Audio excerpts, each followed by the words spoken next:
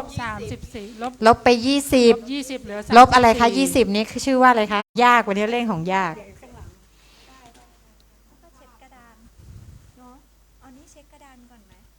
ทีนี้ก็คือแล้วเราลบเสร็จนะคะเราก็วาดผังจิตขึ้นมาใหม่อีก1เอาภาพเปียกก่อนอันนี้คือจะเอาไปทำกันบ้านใช่ไหม เหมือนต่างคนต่างลอกนั่นโอ้ยเบาๆก็ได้เดี๋ยวเขารู้กันหมดว่าเราลอกเราพูดเบาๆสิคำว่าลอกเนี่ยพูดเบาๆก็เจ็บนะเนี่ยก็คืออันนี้เดี๋ยวเราไปทำกันบ้านนะคะแล้วเราก็เขียนรายละเอียดด้วยนะเขียนรายละเอียดด้วยว่าประกอบในจิตกี่ดวงเดี๋ยวลบเสร็จแล้วเราก็วาดผังจิตช่วงขณะที่เพื่อนวาดผังจิตเบรกก่อนก็ได้นะคะเบรกก่อนวาดแผงจิต1แล้วก็เจตสิกอีก1นะคะคนวาดนี่ก็ได้บุญนี้นักรบวันนี้เรามีนักรบ2นักรบแห่งกรุงศรีปะเนี่ยหรือว่านักรบแห่งบางละจันเอาคนนั้นอยู่บางละจันเหรอโอ้อะไรค่ายบางละจันโหอะไรจะโบ๊ะบะขนาดนี้เนี่ยขนาดเดาเอานะเนี่ยเริ่มมียันอย่างรู้แล้วแต่นักเรียนอย่าเพิ่งมีฌานกันนะ อย่าเพิ่งมีฌานอภิญญานะมีอภิญญาแล้วศิษย์พี่กับพระอาจารย์เครียดเลยนะคะลูกศิษย์หายตัวได้เรียนไปเรียนมาลูกศิษย์หายตัวได้ใช่ไหมพระอาจารย์บอกไปเข้าห้องน้ำเบรกก่อนนะคะใช่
ชนะ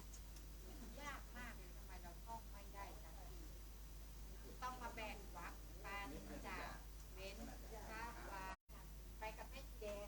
ไปกับไอ้นี่ก็ได้แม่ชีวัฒนาแม่ชีวัฒนาก็ไปแม่วัดไปแม่วัดไป ไว้ให้เขาตัดหางปล่อยวัดแล้วจะ ไม่ได้ให้การหักไปวัดหมายถึงว่าเราไปเรียน ไม่ถึงว่าอย่างลุงเนี้ย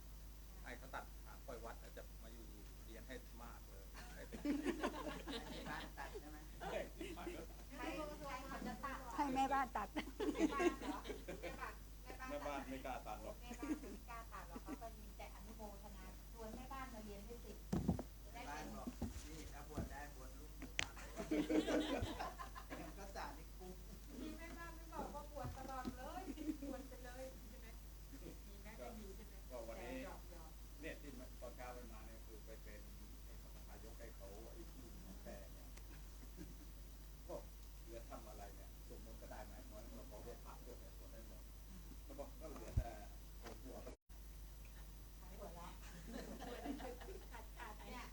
โตมานักศาสตร์ขาด ไม่ใช่ เดี๋ยวลืมว่า ไม่เป็นไรแล้วก็ดูหนังสือไงแล้วก็ฝึกไป เขียนไปเลย แล้วก็ดูในห แล้ นั ว ง มัน สือ เอามาจุกไปใหญ่เก็บมันไม่ได้ร้อนมาจุก ตาตาสามปากลึกตาโจทย์สังขาริกา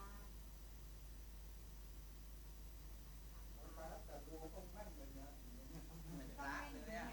ให้ท่องย้ำไปย้ำมา แล้วก็แปล ไล่บาลี แล้วก็ต้องแปล เหมือน ใช่ไหม พระ ดี ที่เขาไล่บาลี เกิดขึ้นโดย เนี่ยต้องไล่เนี่ยจุดเจิดอะไรตัวที่สะกด ไม่มีการชักชวน เหมือนแบบที่เขาท่องปฏิโมกข์ต้องมีคนคอยดูชวนตกไหน พร้อมด้วยความดีใจพร้อมด้วยความดีใจ พร้อมด้วยความดีใจไอ้ตัวโสมนัสเนี่ยเราจะรู้ได้ไงคือพูดนี่แค่ผิดตัวนี้นะตัวเขียนนะสมมติว่าตัวเนี้ยนัดใช่ไหมนัดปกติเราจะเขียนอย่างนี้ใช่ไหมคะแต่ถ้าเราเขียนเป็นภาษาบาลีเนี่ยนัดเราก็ใส่จุดตรงนี้จุดตัวเนี้ยเราเรียกว่านิพพานิอิทุ พินทุ ตัวนี้พินทุจะแทนอยู่ข้างล่าง แทนข้างกา เราก็เลยอ่านเป็นว่าโสมนัสนี่ไงแล้วถ้าสมมติเป็นสหะก็ตังมันเป็นสหะก็ตังสหะนะตังใช่ไหมพอเป็นบาลีเราก็จะเป็นสหะนะตังตัวนี้คือนิเกติกับกลมๆนี่นะ มาก่อนให้ผมว่าไอ้อย่างตังเนี่ยมาตรงเดี๋ยวเปลี่ยนยังไงมันเติมตัวอื่นเสร็จก็เป็นตรงแล้วก็ ถู ตรง ก ด้วยอย่างนั้น ถ้าเป็นคุณเราก็เขียน แค่นั้นเอง ถูก เมื่อก่อนเนี่ยมันไม่เข้าใจ ติดยุง ถ้าเป็นอย่างนี้นะเอแล้วมีจุดล่าง ก็จุดล่าง มา ทเว เข้าว อแหวน ทเวทเวทเวนี่ก็อ่านทเว เข้าเองเขาต้องมีวัดเลย ทเว เทวะไงกับ ทเวทเว ไม่อันนี้อันทวีเลย อ่านทเว ทวีเลยไม่วัด อันนี้ทำทางจะมีว่ามันตัวนึงมัตุลามัตุลาตุลาทางนี้ก็ต้องเป็นนี่เป็นตัวนี้ครับตัวนี้ก็ผิดนะครับลางตัวนี้ก็คือเขา อัน แท นี้ น ปา ตัวนี้ มาตุลา แต่เวลาแปลทำไมเป็นอัดตุล ตัวอัน ทวีมันทวี แต่ถ้าตัวนี้ในเป็นจุดเนี้ยต้องเป็นลึกนะคะ เป็นกลมไม่ได้นะ ไอ้ตัวกรีดเนี่ยผมยังแปลกใจมันก็มีจุดนี้อ่ะตุกติดคอไก่แล้วรอเรือพระแล้วก็ตุกตรงคอไก่บางอันก็ติด กิริยา กิริยาเนี่ย นี่จุดต้องกอไก่ กิริยากาลิยา กาลิยากาลิยะกาลิยะ ถ้าเป็นสระอีข้างบนนี่ก็เป็นภาษาไทยเนี่ย เป็นภาษาไทย แต่ถ้าเป็นภาษาบาลีก็กาลิยาก ะริยากะริยา ถ้ามีจุดตรงกอไก่ก็อันเป็นกิริยาก็กระดิยา มันเป็นกึ่งเสียงค่ะเขาบอกว่ามันเป็น ตัวจุดเนี่ยมันเป็นตัวกึ่งเสียงได้ มันเป็นเสียงสั้นอ่ะอย่างเช่นสามปายุทธเห็นไหมทำไมตรงนี้ถึงต้องเป็นจุดตรงเนี้ย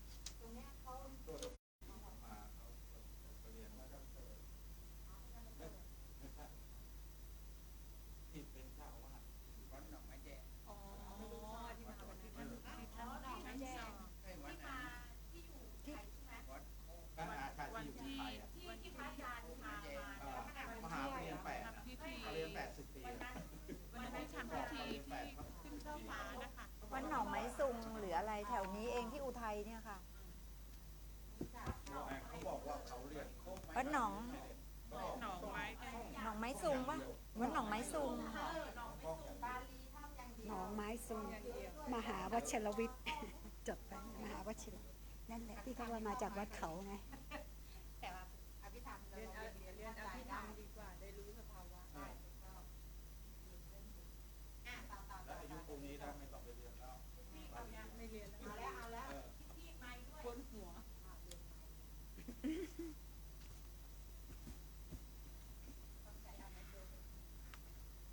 นะคะ เราก็จะมาตัวนี้นะคะอกุศลเจตสิก14กับโสภณะทีนี้สิทธิพี่จะให้ทุกคนเนี่ยเทคนิคทุกคนว่าเราจะติ้งต่างเป็นกลุ่มติ้งต่างเป็นกลุ่มอย่างเช่นว่าอัญญสมานะเจตสิก13ดวงนี้นะคะเขาเนี่ยประกอบได้ในจิต89หรือ121ทั้งหมดเลยกลุ่มนี้นะยกเว้นปกิณกะที่เราทำไปแล้วเมื่อกี้ได้มั่งไม่ได้มั่งไม่เป็นไรแต่เราติ้งต่างว่ากลุ่มนี้เขาประกอบได้ทั้งหมดเลยนะโอเคไหมต่อไปกลุ่มที่2ก็คือกลุ่มชื่อว่าอะไรคะเนี่ยอกุศลอะไรอกุศลเจตสิก14เวลาเขาประกอบเนี่ยเขาก็จะประกอบในจิตที่เป็นอกุศลด้วยกันทั้งนั้นเพราะอกุศลตัวนี้หมายความว่าไงจิตที่มีโทษให้ผลเป็นสุขหรือเป็นทุกข์เป็นสุขให้ผลเป็นความทุกข์นี่วิธีการท่องนะท่องนี้อกุศลและจิต12หมายความว่าจิตที่มีโทษให้ผลตรงกันข้ามกับกุศลและจิตหรือเป็นอกุศลหรือเป็นอะไรนะหรือเป็นอกุศลเจตสิกที่ประกอบกับหรือเป็นกุศลและจิตที่ประกอบกับอกุศลเจตสิกใช่ไหมลองดูสิออกข้อสอบบ่อยมากเลยอกุศลเนี่ยลองดูสิคะเขาแปลว่าไงเขาแปลว่าอกุศลและจิต12หมายความว่าจิตที่มีโทษให้ผลตรงกันข้ามกับกุศลและจิตหรือเป็นจิตที่ประกอบกับอกุศลเจตสิกใช่ไหมเอาแล้วไงมันออกด้วยนะความหมายของจิตเนี่ยทุกคนอย่าเพิ่งท้อนะ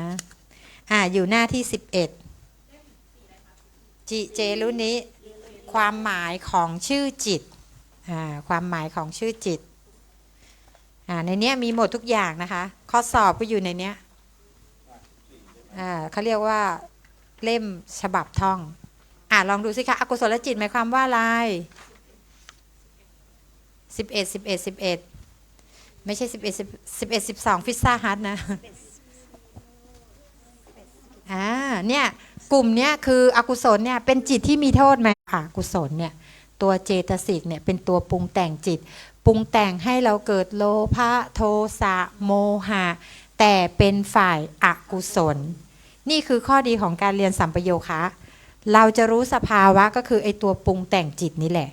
ว่าเขาปรุงแต่งยังไงนะคะอย่างเช่นโมหะโมจตุกะเจตสิก4โมนี่แปลว่าอะไรคะโมหะจตุแปลว่าอะไรคะนี่เดี๋ยวดีกว่าเราไปนั่งท่องเองท่องในห้องนี่แหละเดี๋ยวก็จำได้นะคะโมหะอหิลิกะอโนตตัปปะอุทธัจจะมีเจตสิกตัวเลขอยู่เท่าไหร่คะ12ดวงนี่แสดงว่าเขาเนี่ยประกอบในจิตได้ทั้งหมดกี่ดวง12ดวงก็คือกุศลจิต12ง่ายไหมง่ายนิดเดียวไหมตรงนี้คืออกุศลจิต12นะคะ เราก็เปรียบโมจตุกะเจตสิก4 ดวงเนี่ยเป็นนักประชาสัมพันธ์เรามีนักประชาสัมพันธ์ด้วยนะ ชื่อเด็กชายโมหะ เด็กชายอหิริกะ เด็กชายอโนตตัปปะ เด็กชายอะไรคะอุทธัจจะมีทั้งหมดนักเรียนกี่คนเนี่ย4 คนชื่ออะไรมั่งคะเนี่ยเด็กชายอะไรโมหะอหิริกาอโนตตัปปะอุทธัจจะใครจะไปตั้งชื่อแมวก็ได้นะน้องหมาน้องแมวสิพี่ยังเคยเลยอัปปมัญญาเนี่ยอัปปมัญญา2 ดวงเรียกเท่าไหร่ก็จำไม่ได้ทำไมจำไม่ได้ตั้งชื่อน้องแมวชื่ออัปปมัญญาเลยเรียกทุกวันอัปปมัญญาอัปปมัญญาจำได้จำได้เพราะน้องแมวนะเรียกเท่าไหร่ก็จำไม่ได้นะตั้งชื่อน้องแมวมันเป็นเขาเรียกเทคนิคการที่เรายังไงก็ได้ให้เราจำได้นะคะเราไม่ต้องไปใส่ใจเรื่องอื่นเอาเป็นว่าขอให้ฉันจำได้พออย่างนี้นะคะมีนักประชาทั้งหมด12เราจะเปรียบจิตเนี่ยเป็นห้องเรียนนะห้องเรียนเรามีทั้งหมดกี่ห้องเนี่ยมี12 ห้องมีห้องโลภะอยู่เท่าไหร่มีห้องโลภะ8 ห้องโลภะเราเขียนป้ายไว้ก่อนเขียนป้ายประชาสัมพันธ์ติดห้องเรียนไว้ก่อนนะว่ามีโลภะอยู่8อโนตตัปปะอุทธัจจะทั้ง4 คนเนี่ยเขาก็เลยตั้งชื่อแก๊งว่าโมจตุกะเจตสิก4ไปเรียนได้ทั้ง12 ห้องเรียนเลย12 ห้องเรียนโรงเรียนนี้ชื่อว่าอกุศลจิต12ดีไหมดี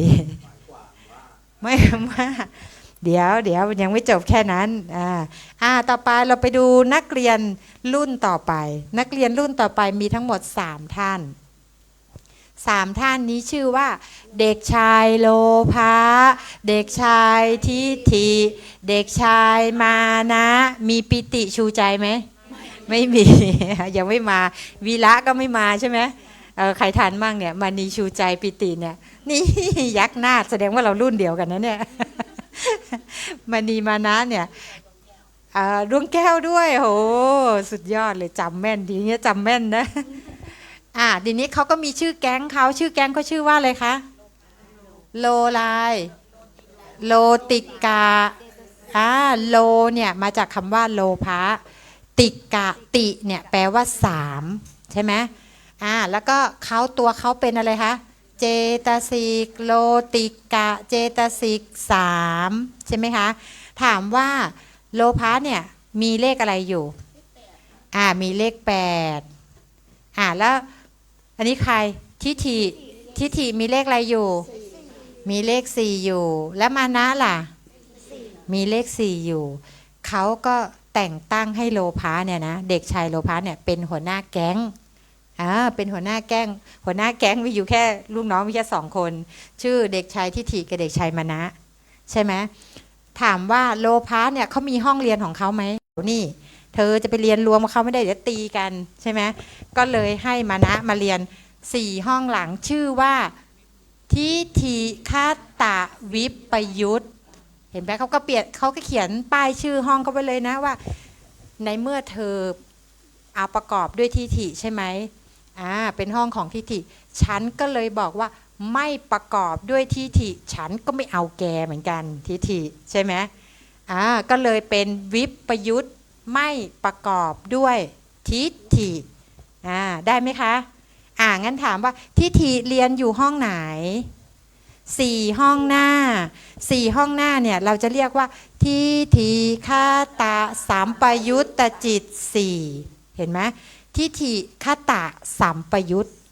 ประกอบด้วยทิฏฐิ4 ดวงก็คือทิฏฐิคตสัมปยุตตจิต4ส่วนมานะเรียน4 ห้องไหนคะก็เป็นทิฏฐิคตวิปยุตตจิต4ง่ายไหมเนี่ยบอกแล้วง่ายนิดเดียวนอกนั้นยากหมดใช่ไหม ได้แล้วนะต่อไปดูโทเขาจะต้องเรียนเฉพาะห้องเรียนเขาที่เป็นโทสะเท่านั้นถามว่าโทสะไปเรียนห้องโลภะได้ไหมไม่ได้โลภะเนี่ยไม่เอาโทสะนะเขาไม่ถูกกันนะโลภะก็ไม่เอาโทสะก็ไม่เอาโลภะเขาแยกห้องเรียนชัดเจนเขามีชื่อป้ายห้องเรียนชัดเจนอย่าไปเอาเขาไปเรียนในห้องโลภะนะ เขาจะต้องเรียนในห้องโทสะเท่านั้น แล้วถามว่าโทสะเนี่ยอหิริกาอโนตตปะขอโทษโทสะอิสามัชริยะกุกุจจะมีตัวเลขอะไรอยู่คะเลข2เหมือนกันอีโทจตุกะและตัวเขาเป็นเจตสิก4ดวงได้ไหมไม่ยากเนาะง่ายนิดเดียวบอกแล้วสิพี่บอกแล้วมันยากไอ้แค่6ดวงนี้เท่านั้นน่ะใช่ไหมและไอ้6ดวงเนี่ยก็เรียบร้อยโรงเรียนจีนไปแล้วลืมไม่ใช่เข้าใจเรียบร้อยไปแล้วใช่ไหมคะต่อไปดวงนี้ชื่อว่าอะไรคะถีทุกกะเจตสิก2ดวงแรกชื่อว่าเด็กชายถีนะต่อไปชื่อว่าเด็กชายมิทะใครเคยไปร้านกาแฟร้านอะไรนะบุรีรัมย์วัดบุรีรัมย์ไหมถีนะมิทะนี่เป็นไงไม่ง่วงเหงาหานอนกาแฟของพระอาจารย์ทวีใช่ไหม ดื่มแล้วไม่ง่วงเหงาหานอนก็ขำเหมือนสิทธิพี่เลยตอนแรกสิทธิพี่ไปยืนสิทธิพี่ก็เกิดไหมเรียบร้อยทุกราย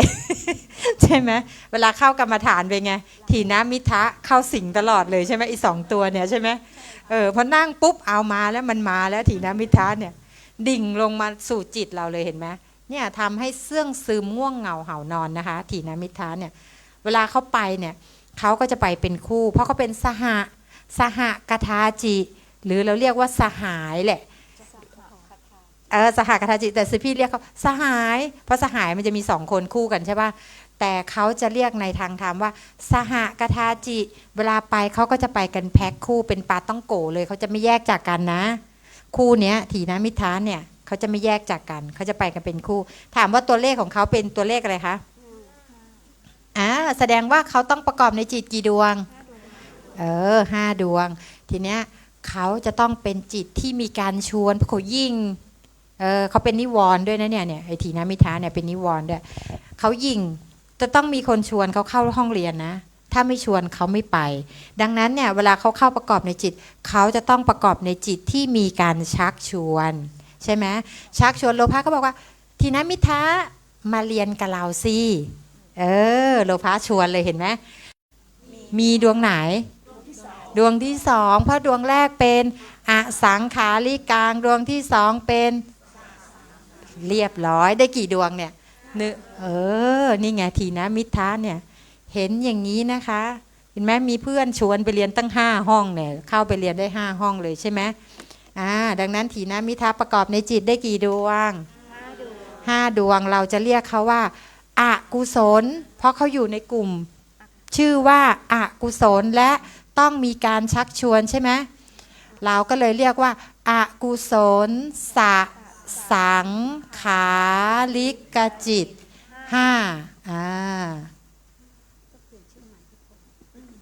ดีไหมมีชื่อให้เขาเลยเพราะว่าเขาประกอบในอกุศลเราก็ต้องเอาชื่อโรงเรียนเขาขึ้นก่อนใช่ไหมชื่อว่าอกุศลมีการชักชวนสังขาริกังใช่ไหมเราก็เลยเรียกว่าอกุศลสังขาริกจิต5ลิกจิต5หมายถึงเรียกรวมทั้ง5 ดวงนะคะวันนี้ปิติทั้งวันเลยใช่ไหม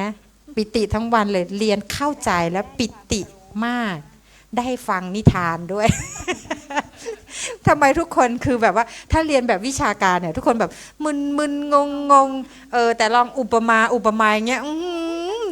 ตั้งใจฟังรู้สึกชอบอะไรแบบอย่างนี้ใช่ไหมต่อไปวิจิกิจฉาตัวนี้ชื่อว่าวิจิกิจฉามีเลขอะไรอยู่คะเนี่ยแล้วถามว่าในห้องอกุศลจิต12มีชื่อว่าวิจิกิจฉาไหมคะอยู่ตรงไหนอยู่ในดวงแรกของโมหะนี่ใช่ไหมวิจิกิจฉาเราไม่ต้องเลยวิจิกิจฉาเนี่ยเป็นเอกเทศแล้วเขาไม่ยุ่งกับใครเห็นไหมคะเขาก็เข้าไปเรียนเขาก็ไปสงสัยของเขาอยู่คนเดียวเขาไม่เอากับใครเลยใช่ไหมเพราะว่าเขาสงสัยเนี่ยเขาก็เรียนอยู่ในห้องวิจิกิจฉา1 ดวงเนี่ยจบแล้วอกุศลเจตสิก14ง่ายไหมคะไม่ยากเลยถามโมจตุกะเจตสิก4ประกอบในจิตได้กี่ดวง12 ดวงคือโลภะมูลจิตโลภะเจตสิกประกอบในจิตได้กี่ดวง8 ดวงคือ ทำไมเก่งอย่างนี้เนี่ยต่อไปทิฏฐิเจตสิกประกอบในจิตได้กี่ดวง4 ดวงคือทิฏฐิฆาตะสัมปยุตตจิต4มานะประกอบในจิตได้กี่ดวง4 ดวงคือทิฏฐิฆาตะวิปยุตตจิต4เก่งมากต่อไปโทจตุกะเจตสิก4ประกอบในจิตได้กี่ดวง2 ดวงคือโทสะมูลจิต2วิถีนะมิทะประกอบในจิตได้กี่ดวง5 ดวงคืออกุศลสะสังขาริกจิต5ต่อไปวิจิกิจฉาประกอบในจิตได้กี่ดวง1 ดวงคือวิจิกิจฉาสัมปยุตตจิต1ใครได้แล้วติวเพื่อนด้วยนะเพราะการที่เราได้ติวเพื่อนเนี่ยจะทำให้เราเนี่ยจำได้แม่นจริงๆไม่เชื่อลองทำดูสิทธิ์พี่เรียนเสร็จติวเพื่อนเรียนเสร็จติวเพื่อนเนี่ยเลยทำให้จำแม่นนะคะแล้วเราก็ได้บุญด้วยนะเราได้กุศลเหมือนเราได้เผยแผ่ธรรมะไงนะคะอันนี้ได้แล้วนะคะทุกคนได้หมดแล้วนะต่อไปโสภณสลับกันโสภณะแปลว่าจิตที่สวยงามโสภณะโสพลเนี่ยนะแปลว่าจิตที่สวยงามเวลาเขาประกอบในจิตกลุ่มเนี้ยทั้งกลุ่มเลยเขาก็จะต้องประกอบในจิตที่เป็นโสภณะเป็นจิตที่สวยงามเหมือนกันใช่ไหมถามว่าเขาไปประกอบในอกุศลได้ไหมไม่ได้เขาประกอบเฉพาะในจิตที่สวยงามเท่านั้นนะคะเรารู้แล้วนะอย่างเช่นดวงนี้ชื่อว่าอะไรคะทองศรัทธาสติหิริโอตัปปะอะโลภะอะโทสะตัตตาระมัชฌะตัตตากายะจิตตะปัสสาธิกายะราหุตาจิตตะราหุตากายะมุทุตาจิตตะมุทุตากายะกัมมัญญตาจิตตะกัมมัญญตากายะปะคุญญตาจิตตะปะคุญญตากายุชุกตาจิตตุชุกตาอันนี้นะคะเราจะเรียกว่าไป7ลง6คู่วิธีการเขียนผังจิตนะ7 6 4 3 4 2 1ไป7ลง6คู่3 2 1เย่ไม่มีเย่ใช่ไหมสิทธิพี่ติดเชียร์ลีดเดอร์สิทธิพี่ทำอย่างนี้จริงๆนะสมัยก่อนนะถ้าทำยังไงให้มันจำได้นะ7 6 4 3 4 2 1ไป7ลง6คู่3 2 1แสดงว่าทุกคนนี้จะหลีดเหมือนสิทธิพี่เลยนะเนี่ยรู้สึกจะชอบอะไรที่แบบสิทธิพี่เอางี้ดีกว่ามันเข้าใจนะมันโอเคกว่าอะไรอย่างนี้ใช่ไหมแทนที่เราจะมานั่งว่าที่ภาษาเวทนาสัญญากว่าพอดีเพื่อนเขาไปไหนตอนไหนเรายังอยู่ที่เดิมอยู่ใช่ไหมเอาใหม่7 6 4 3 4 2 1ไป7ลง6คู่3 2 1เย่เชียร์ลีดเดอร์ดิทรงเชียร์ลีดเดอร์เนี่ยนะคะอันนี้ไปทำกันบ้านกันเองไปท่องกันเองนะทีนี้เราดูสิคะเนี่ยว่าอันนี้ยุคคนละธรรม6คู่นี้หมายถึงว่ากายสงบจิตสงบฝั่งนี้เป็นกายเห็นไหมฝั่งนี้สบายแล้วไม่ต้องแปลไม่ได้นะคะเราจะได้รู้ว่ามันอยู่ตรงไหนมันอยู่หน้าไหนเจตสิกเปิดหน้าเจตสิกค่ะเจตสิกแล้วก็ตัวแปรนะคะตัวแปรอยู่ตรงไหนคะเดี๋ยวก่อนเดี๋ยวเพิ่งยังไม่เจอค่ะอยู่หน้าที่เท่าไหร่หน้า30ไม่ใช่เหรอ36นี่กายะแล้วดูสิคะตัวนี้แปลว่าอะไรกายะกัมมัญญตาแปลว่าความควรของควรใช่ไหมความควรเนี่ยกายควรจิตควรยังไงก็ไม่รู้นะเนี่ยเดี๋ยวไปถามพระอาจารย์แล้วกายะปะคุณยตาล่ะแปลว่าคล่องแคล่วแล้วกายุซื่อตรงเห็นไหมคะสงบเบาอ่อนควรคล่องแคล่วซื่อตรงเนี่ยตัวแปรเขาเห็นไหมสงบเบาอ่อนค ควรคล่องแคล่วซื่อตรง ทั้งกายและจิตทำให้เราไม่ต้องแปลเยอะ เราจำอย่างเงี้ยพอเราจำอย่างนี้ปุ๊บแพทเทิร์นที่เหลือไม่ยากสำหรับเราแล้วนะคะเนี่ยไป7ลง6คู่นะคะยุคคนละธรรม6คู่มีตัวเลขอะไรอยู่คะเนี่ย59หรือ91แสดงว่ากลุ่มเนี้ยทั้งกลุ่มเลยเนี่ยประกอบในจิตได้กี่ดวง91ดวงและ91ดวงคืออะไรคะตอบแบบมั่นใจหน่อยเอา59ออกก็ได้จะได้ไม่จะได้รู้ว่ามีแค่91ดีไหมเอาอย่างนี้เลยถามว่าโสภณเจตสิกประกอบในจิตได้กี่ดวง91ดวงคือโสภณจิต91แค่นั้นเองถ้าข้อสอบก็ถามบอกว่าเอาดวงไหนดีศรัทธาประกอบในจิตได้กี่ดวง91ดวงคือโสภณจิต91แค่นี้เองใช่ไหมแล้วก็ถามบอกว่าสติประกอบในจิตได้กี่ดวงแล้วก็ตอบว่าตอบสติเจตสิกประกอบได้ในโสภณจิต91แค่นี้ได้คะแนนแล้วจบแล้วนะคะกลุ่มนี้ทั้งกลุ่มเราเรียกว่าอะไรคะเนี่ยโสภณสามน้องต่อเวลาพระอาจารย์ถามเราต้องตอบแบบปุ๊บปั๊บปุ๊บปั๊บอย่างนี้นะก็ใช่ไงสิทธิ์พี่ก็กราบขอขมานะเจ้าค่ะพระอาจารย์อยู่อินเดียโชคดีไปเพราะช่วงนี้กำลังเดินยังไม่ได้ดูปกติจะดูตลอดนะโยมโบมเอาอีกแล้วนินทาพระอาจารย์อีกแล้วโดนประจำนะคะเมตตาพระอาจารย์ให้เมตตาต่อไปทีนี้วิรติ3ใกล้เสร็จละโสภณเราได้แล้วนะลบแล้วนะต่อไปเราจะไปวิรติ3แล้ววิรติ3มีอะไรบ้างคะสัมมาวาจาสัมมากัมมันตะสัมมาอาชีวะวิรติ8 16หรือ48เอา48นะเราเอา48เนี่ย40เรานึกถึงอะไรในโสภณะเนี่ยเรานึกถึงอะไรเรานึกถึงโลกุตระจิตแค่นั้นแหละเนี่ยคือเทคนิคของเรานะเรานึกถึงโลกุตระจิต8หรือ40เพราะตรงนี้เขาได้เท่าไหร่40ใช่ไหมวิรติ3เนี่ยประกอบได้ในโลกุตระ40เวลาที่เขาประกอบในโลกุตระ40เขาจะเป็นมรรคสมังคีนะเขาจะเป็นมรรคสมังคีเขาจะรวมตัวกันน่ะ3ดวงเนี้ยรวมตัวกันเพื่อประหารกิเลสในองค์มรรคในมรรคนะเพราะเขาเป็นองค์มรรค8ที่ในมรรคจิต4เนี่ยเป็นตัวประหารกิเลสนะคะและอีก8ดวงลองทายซิว่าเขาจะประกอบในไหนมหากุศลเพราะเขาจิตเป็นกุศลใช่ไหมเขาจะต้องประกอบในถูกชักชวนบางครั้งก็ไม่ได้ถูกชักชวนมาเองนะคะเรียกว่านานากทาจินะคะดังนั้นเนี่ยเขาก็เลยประกอบถ้าเขาประกอบในมหากุศลจิต8เขาจะมาทีละดวงเท่านั้นเขาจะเป็นวิรัตงดเว้นวิรัตอย่างเช่นดวงนี้ชื่อว่าอะไรนะสัมมาอะไร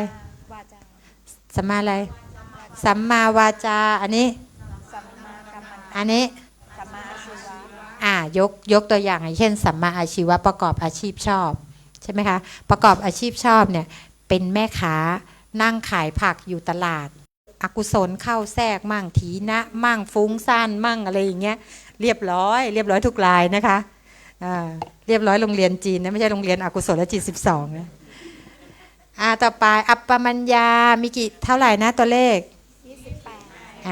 28ตัวเนี้ยจะรู้สึกยากกว่าเขานิดนึงนะคะแต่ก็ไม่ยากเกินความสามารถนะคะ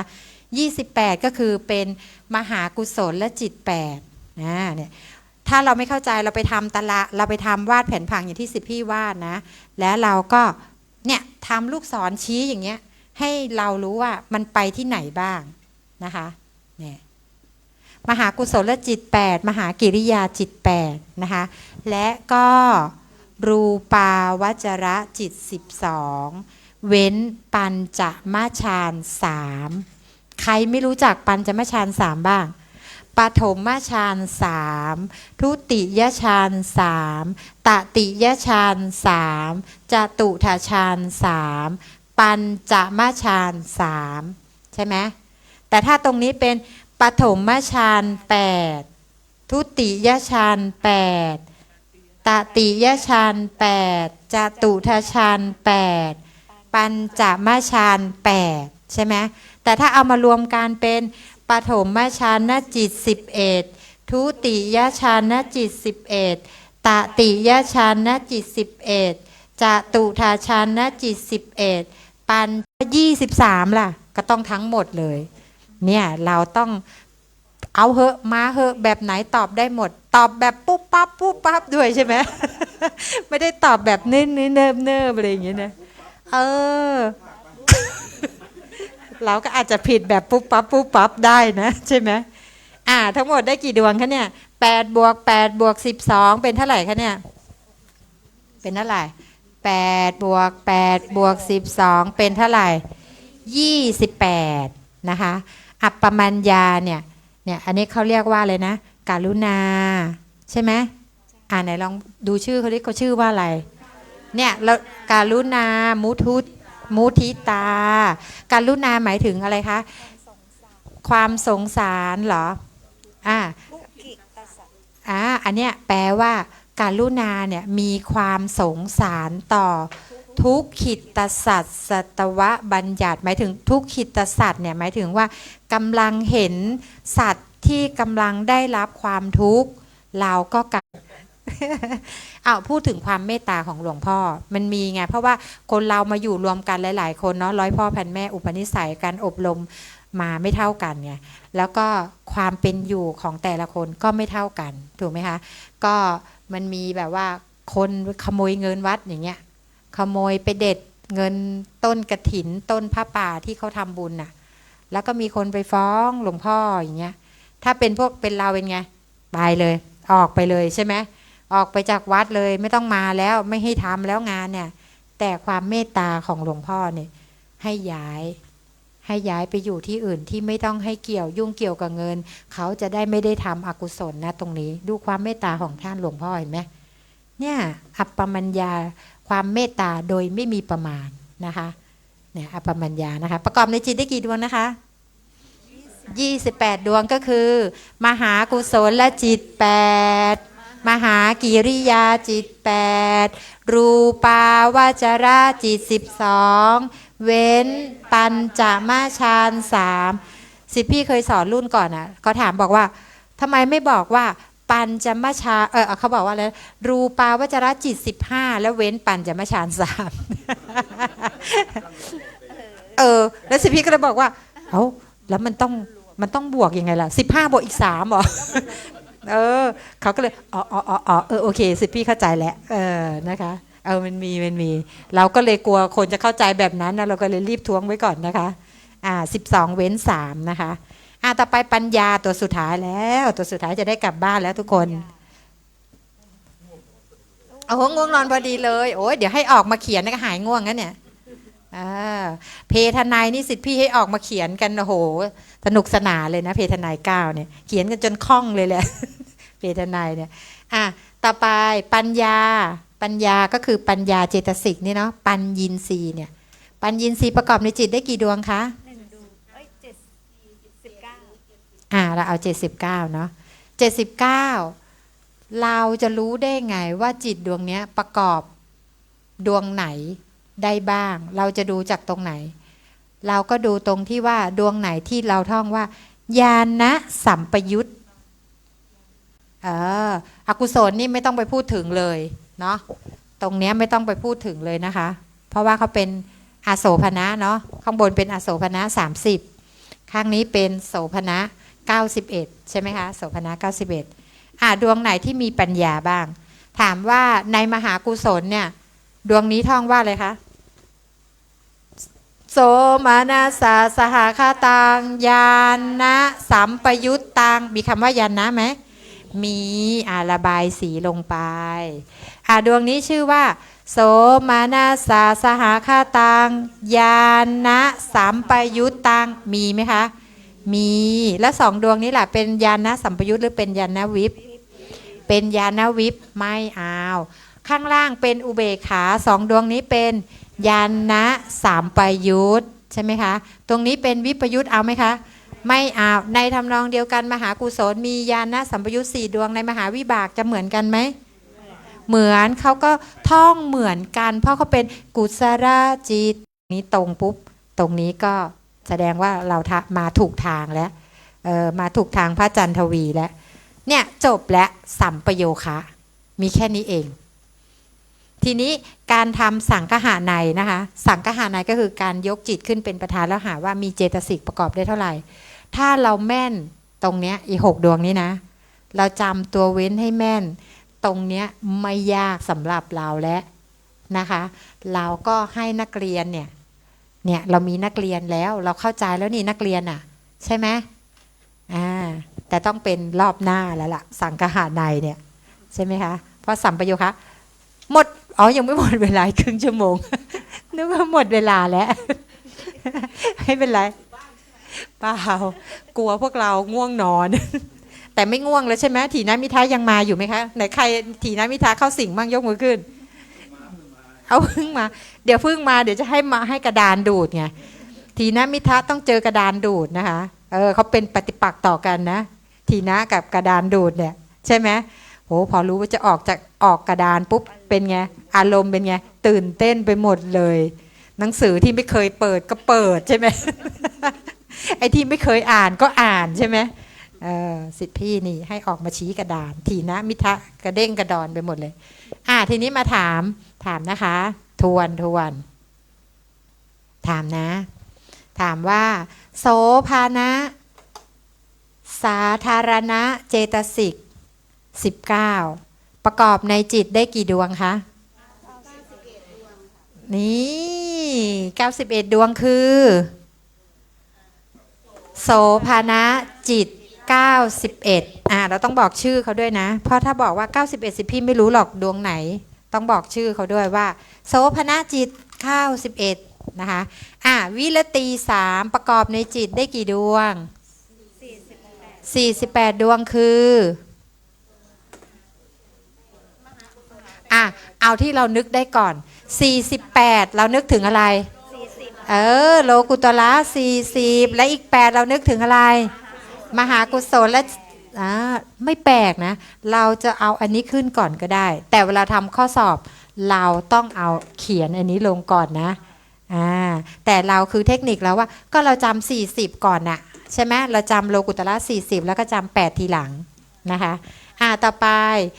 อัปปมัญญาเจตสิกประกอบในจิตได้กี่ดวง28ดวงคือมหากุศลและจิต8มหากิริยาจิต8รูปาวาจราจิต12เว้นปัญจมฌาน3ให้จำว่าในอัปปมัญญาจะไม่ประกอบในวิบากคือผลของกุศลเนาะผลของกุศลเนี่ยนะคะเขาจะไม่ประกอบอัปปมัญญาไม่มีนะในวิบากไม่มีแล้วค่ะเว้นปัญจมฌาน3ในอัปปมัญญาเจตสิก2ประกอบได้ในมหากุศลและจิต8มหากิริยาจิต8รูปาวาสิพี่จะขำดั้นแล้วเนี่ย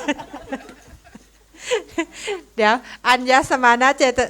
อะไรนะสิพี่ถามอะไรสัพพจิตตาใช่ไหมสัพพจิตตาสาธารณะเจตสิก7ประกอบในจิตได้กี่ดวง121ดวงอย่าประกอบแค่อกุศลไม่ได้นะ สัพพะเนี่ย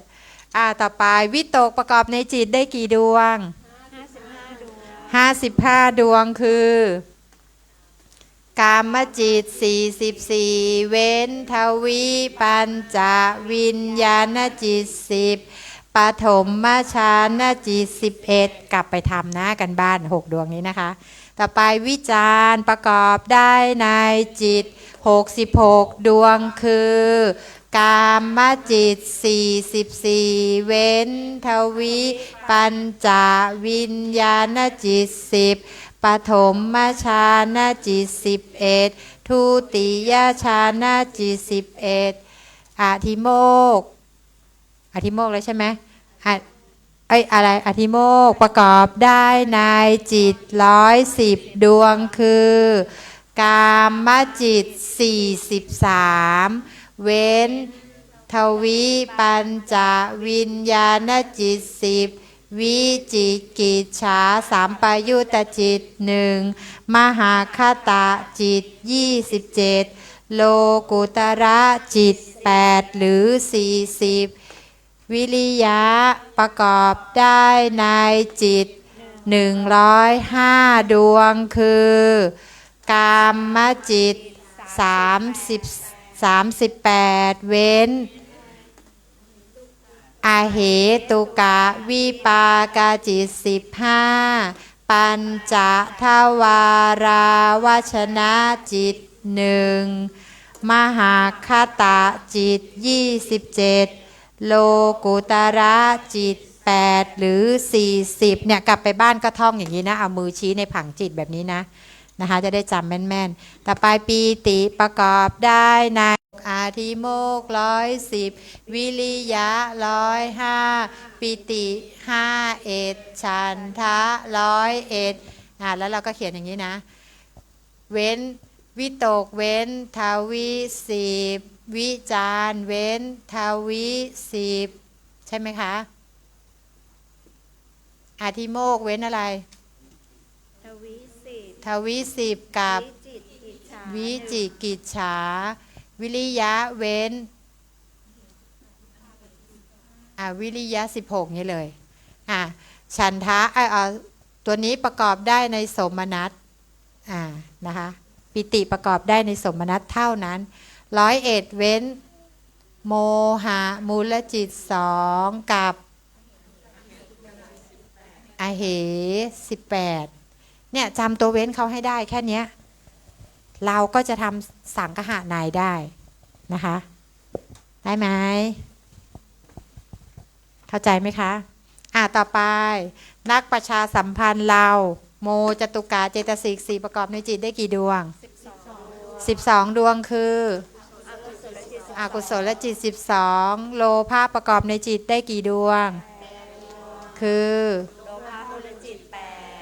ทิฏฐิเจตสิกประกอบในจิตได้กี่ดวงคือทิฏฐิฆาตะสัมปยุตตจิต4มานะประกอบในจิตได้กี่ดวง4ดวงคือทิฏฐิฆาตะจิต4โทจตุกะเจตสิก4ประกอบในจิตได้กี่ดวง2ดวงคือโทสะมูลจิต2ถีนมิทธะประกอบในจิตได้กี่ดวง5ดวงคืออกุศลสังขาริกจิต5วิจิกิจฉาประกอบในจิตได้กี่ดวง1ดวงคือวิจิกิจฉาสัมปยุตตจิต1โสภาณสาธารณเจตสิก19ประกอบในจิตได้กี่ดวง91ดวงคือโสภาณโสภาณจิต91วิรติ3ประกอบในจิตได้กี่ดวง48ดวงมหากุศลจิต8โลกุตระจิต8หรือ40อัปปมัญญาประกอบในจิตได้28ดวงคือมหากุศลจิต8มหากิริยาจิต8รูปาวจระจิต12เว้นปัญจมฌาน3ปัญญีสีประกอบในจิตได้79ดวงคือญาณสัมปยุตตจิต12จริงๆต้องบอกอย่างนี้นะโสภณญาณสัมปยุตตจิต12แต่ไม่ต้องบอกโสก็ได้เขาจะบอกว่าอะไรนะกามาวจระเนี่ยกามาวจระญาณสัมปยุตตจิต12และก็อะไรคะมหาคตะจิต27โลกุตระจิต8หรือ40สัมปโยคะจบมีใครจะถามเลยไหมคะงงไหมคะเนี่ยตอนนี้ถีนมิทะยังเข้าสิงอยู่ไหมคะยังไม่เข้าดวง สักดวงหนึ่งเอาไปเป็นตัวอย่างให้คิดนะคะถ้าคิดดวงแรกได้ดวงที่2ก็คิดได้ จริงง่ายขนาดนั้นแหละเอา2 ดวงก็ได้2 ดวงเพราะมันต่างกันตัวเลขเนาะอันนี้ตัวเลขมีทั้งหมด19มี19นะมี19อัญญสมานะสัพพจิตตสาธารณะเจตสิก7เนี่ยมี121แสดงว่าเขาประกอบในได้ไหมเนี่ยเขาประกอบในโลภะได้ไหมเราติ๊กไว้ก่อน7วิตกเขาเว้นทวิ10ถามว่าอันนี้ชื่อทวิ10ไหมไม่ใช่ได้ไหมวิตกได้ไหมวิตกได้วิจารเขาเว้นทวิ10ตัวนี้ได้ไหมได้อธิโมกเขาเว้นทวิ10กับวิจิกิจฉาถามว่าดวงนี้ได้ไหมได้วิริยะเขาเว้นวิริยะ16เขาเว้นแค่อยู่ในกลุ่มไอเหตุกะทั้งหมดเลยซึ่งมันไม่ได้เกี่ยวกับโลภะ8 ดวงเลยไม่ได้เกี่ยวกับโลภะโทสะไม่เกี่ยวเลยเนาะใช่ไหมดังนั้นเนี่ยถามว่าวิริยะเว้นอะไรนะคะวิริยะเว้นอะไรวิริยะ16เว้นวิริยะ16ก็คือเว้นเนี่ยอเหตุกะวิปากจิต15กับปัญจทวาราวชนะจิต1ดังนั้นดวงนี้ใช่ไหมเนี่ยเข้าได้ไหมมาได้เนาะปิติประกอบในจิตที่เป็นสมนัตโลภะดวงที่1มีสมนัตไหมมีใช่ไหมคะแล้วต่อไปฉันทะเว้นโมหะมูลจิต2กับอเหตุกะจิต18ถามว่าดวงนี้มาได้ไหมได้แล้วนะเราได้เท่าไหร่แล้ววิตกวิจารปิติสุขวิตกวิจารอธิโมกวิริยะปิติฉันทะได้อีก6แล้วนะก็คือรวมเป็น13และอัญญะ13มาหมดนะคะต่อไปโมจตุกะนักประชาสัมพันธ์เนี่ยเข้าในอกุศลจิต12ได้ทั้งหมดไหมตัวนี้มาไหมมาแล้วก็บวกไปอีก12ไม่ใช่บวกอีกเท่าไหร่4บวกอีก4โมจตุกะเจตสิก4ต่อไปโลภะมูลจิต8ประกอบได้ไหมคะเนี่ยได้เพราะเขาเป็นห้องเรียนของเขาใช่ไหมก็เป็นห้องเรียนของเขาก็ได้อีกกี่ดวงอีก1 ดวงโลภะโลภะ1นะคะทิฏฐิห้องของใครห้องเรียนของใครห้องเรียนของใครของเด็กชายอะไรเด็กชายทิฏฐิมาได้ไหมเนี่ยทิฏฐิมาได้ทิฏฐิ1ทิฏฐิ1นะคะแล้วถามว่ามานะมาได้เปล่ามาได้ป่ะมานะมาเรียนนี่ได้ไหมเพราะว่ามานะเรียนห้องไหนห้องวิปยุทธ์นี่ไงมานะเธอลองมาดิเนี่ยโดนทิฏฐิจัดการแน่ใช่ไหมก็เลยไม่มาแล้วถามว่า7บวก6บวก4บวกอีก2เป็นเท่าไหร่คะเนี่ย19เท่าไหร่19นี่ไงที่มาของสังคหะในเนี่ยใช่ไหม19 ดวงก็คืออะไรคะอัญญสมานะเจตสิก13ใช่ไหมโมจตุกะเจตสิก4โลติกะเจตสิก1และทิฏฐิเจตสิก1รวมเป็น19นอกนั้นไม่มาบ้านใครบ้านมันใช่ไหมลองดวงที่2ไอ้ทีนะกับมิทธานี่ไงมันโดนโลภะโดนชวนมาเรียนไงจำได้เปล่าใช่ไหมเขาชวนมาเรียนทีนะมิจำได้ไหมเสียงของโลภะเนี่ยเขาบอกว่าทีนะมิทาเธอมาเรียนกับฉันไหมล่ะจำได้เปล่าแล้วเขาไปเรียนเขาจะต้องไปเรียนห้องไหนล่ะก็ต้องไปเรียนในห้องที่มีการชักชวนดังนั้นต้องเพิ่มอีกกี่ดวงเนี่ยแล้วก็เพิ่มถีทุกกะใช่ไหมถีทุกกะเจตสิก2รวมเป็นกี่ดวงคะเนี่ย21นี่ไงก็19บวกถีนะมิทธะอีก2 ดวงแค่นั้นเองนอกนั้นเหมือนเดิมแล้วมาดู2 ดวงนี้นะดูที่มันจะต่างกันตรงไหนนะดวงที่3ถามว่าอัญญะ13มาหมดไหม ดูเลข7ตรงนี้เขียนเลข7เฉยเลย สมองมันไปไวกว่ามือเข้าใจปะพอเสร็จปุ๊บจะบอกว่าถามว่ามาได้ไหม7เขียนเลข7ใส่เลย7มันมาอยู่แล้วใช่ไหม7มาอัญญสมานะมาหมดไหมคะ13ดวงนี้ดีมากนะเนี่ยคอยเตือนสติสิพี่เนี่ยโมจตุกะมาไหมคะมา4ดวงเนาะโลภะมาได้ไหมบ้านของใครบ้านโลภะโลภะมา1ทิฏฐิมาได้ไหมเนี่ยมาไม่ได้แล้วใครมานะบ้านของมานะเขานะนี่เขาต่างกันตรงไหนเนี่ยต่างกันกับมานะนี่ใช่ไหมอันนี้2หลังแรกบ้านของทิฏฐิเขาใช่ไหมไอ้2หลังท้ายเนี่ยเป็นบ้านของมานะและถามว่าได้กี่ดวงเนี่ย7 6 4 1 1เป็นเท่าไหร่คะเนี่ย19ดวงใช่ไหมพอมาเป็นโลภะดวงที่4เดี๋ยวเขียนเลข4ก่อนนะเดี๋ยวจะไปใส่เลข7อีกอัญญสมานะเหมือนเดิมมาหมดไหมคะมาหมดโมนักประชาสัมพันธ์เราไม่ต้องพูดถึงคือ3กลุ่มเนี้ยมาหมดนะคะก็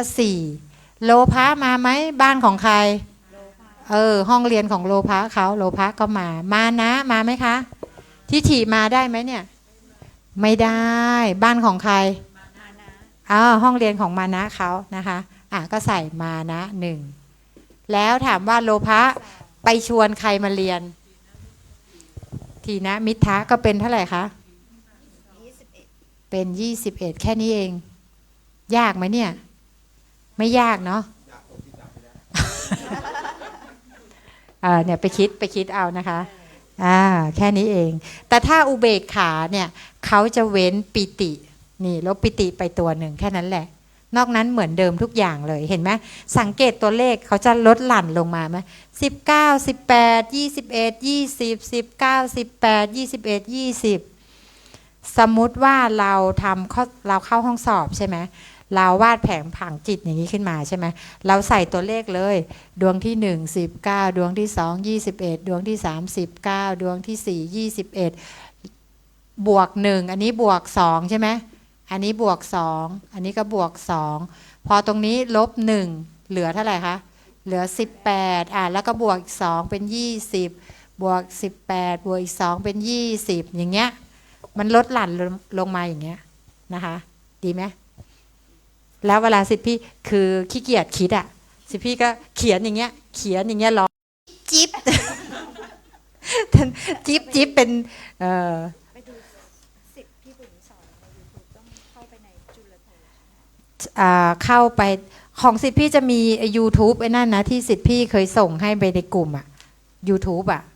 ของจุลตีมีอยู่สัมปโยคะเนี่ยสอนทรงอย่างเงี้ยแหละ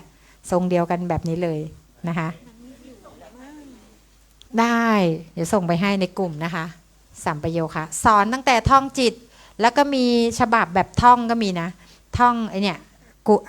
เนี่ยในปรมัตถ์เนี่ยทั้งหมดเลยท่องข้อสอบในนั้นมีข้อสอบหมดเลยที่ท่องถ้าท่องได้ตามนั้นเรื่องรูปเรื่องอะไรวิภาขั้นใน11คู่เนี่ยออกหมดเลยรูปกระลงรูปกระลาบเนี่ยหมดเลยเนี่ยท่องหมดเลยเปิดฟังในรถก็ได้แต่เสียงสิทธิพี่ตอนนั้นมันจะแอบแบลเลยนะ เพราะว่าคือท่องแล้วบันทึกไว้ในโทรศัพท์ตั้งแต่สมัยเรียนจุลตรีแล้วพอตัวเองขึ้นไปอยู่ชั้นจุลโทก็ส่งต่อให้แม่ชีกอยใจแม่ชีกอยเก็บหมดเลยและสุดท้ายบุญกุศลของแม่ชีกอยทำนะส่งกลับคืนมาให้สิทธิพี่ตอนที่สิทธิพี่เริ่มทำไอ้วิดีโอเนี่ยค่ะสิทธิพี่ก็เลยเอามาบันทึกลงเพราะว่าเราก็ท่องไม่ไหวแล้วไงมันเยอะใช่ไหมเราก็เลยเอาไปเก็บรวมแล้วก็ส่งต่อรุ่นเป็นบุญของแม่ชีกอยอันนี้ต้องยกความดีให้แม่ชีกอยนะคะเก็บเสียงสิทธิพี่ไว้ใช่ค่ะสิทธิพี่ท่องเยอะมากแล้วเรามีความรู้สึกว่าเราเปิดฟังในรถก็ได้เปิดฟังในรถคือเราไปทำงานเงี้ยขับรถไปแล้วก็ฟังไปด้วยมันเหมือนจิตเราก็อยู่ในบุญตลอดเวลาจิตเราไม่ส่งออกเป็นอกุศลเลยนะไม่มีเวลาไปนินทาใครไม่มีเวลาไปคุยกับใครเพราะเราอยู่กับใครเราอยู่กับตัวเองใช่ไหมแล้วพออยู่กับตัวเองก็บ่นโสมนัสสหคตาเพื่อนบอก เพื่อนก็มองแรงเพื่อนบอกว่าทำงานยังเหนื่อยไม่พอเหรอทำไมต้องเอาตัวเองไปนั่งคิ้วขมวดอย่างเงี้ยเพื่อนมาทำท่าใส่อย่างนี้ด้วยนะไปนั่งคิ้วขมวดอยู่อย่างเงี้ยแล้วพระอาจารย์ทวีถ่ายทอดสดไงเขาก็แอบมาส่อง เห็นว่าถ้าแกทำหน้าอย่างเงี้ย ตอนเรียนอ่ะไม่เข้าใจมันก็มีมั่งใช่ไหมใครจะมายิ้มแย้มได้ตลอดนะคะ4 โมงพอดีเป๊ะ เลิกพระคุณเจ้าไม่อยู่หัวหน้าห้องใครเป็นหัวหน้าห้องนำสวดมนต์แต่แผ่เมตตาต้องเปิดอันนี้ให้ เปิดอะไรคะนี่ไงมีหนังสือเนี่ยหนังสือหน้าสุดท้ายเล่มเหลืองหน้าสุดท้ายเอาแผ่เมตตาจำไม่ได้เหรอคะ ได้เดี๋ยวมันเถื่อนมาก ลืมไปว่าไลฟ์สดทั่วประเทศกลัวผิดพลาดเป็นไงล่ะอะไรนะเฮียฮอเหรอเฮียฮอกลัวผิดพลาดไลฟ์สดทั่วประเทศด้วยเดี๋ยวโดนบูลลี่ใช่ไหม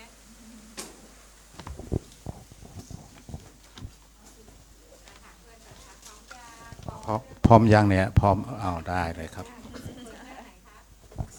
เดี๋ยวไหว้พระก่อน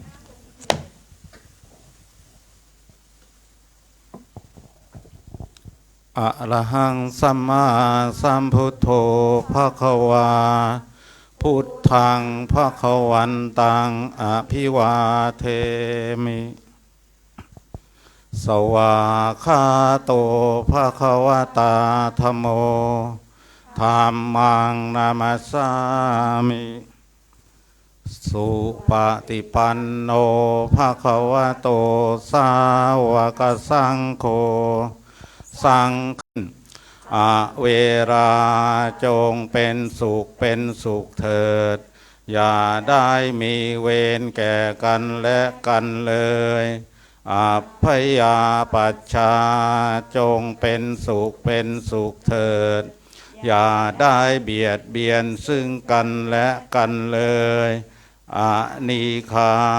จงเป็นสุขเถิดอย่าได้มีความทุกข์กายทุกข์ใจเลยสุขีอัตตานังปริหารันตุจงมีความสุขกายสุขใจสาตนให้พ้นจากทุกภัยทั้งสิ้นเถิดข้าพระเจ้าขอตั้งสัจจะอธิษฐานขออานุภาพแห่งบุญกุศลที่ได้ศึกษาเล่าเรียนแล้วในวันนี้จงเป็นภรวะปัจจัยเป็นนิสัยตามส่งให้เกิดปัญญาญาณทั้งชาตินี้และชาติหน้าตลอดชาติอย่างยิ่งจนฝ่าจะถึงความพ้นทุกข์คือพระนิพพานเถิดครูอุปชาอาจาริยะคุณังอาหังวันทามิข้าพระเจ้ากราบวันทาครูวอุปชาอาจารย์ผู้มีพระคุณโดยเคารพสาธุสาธุ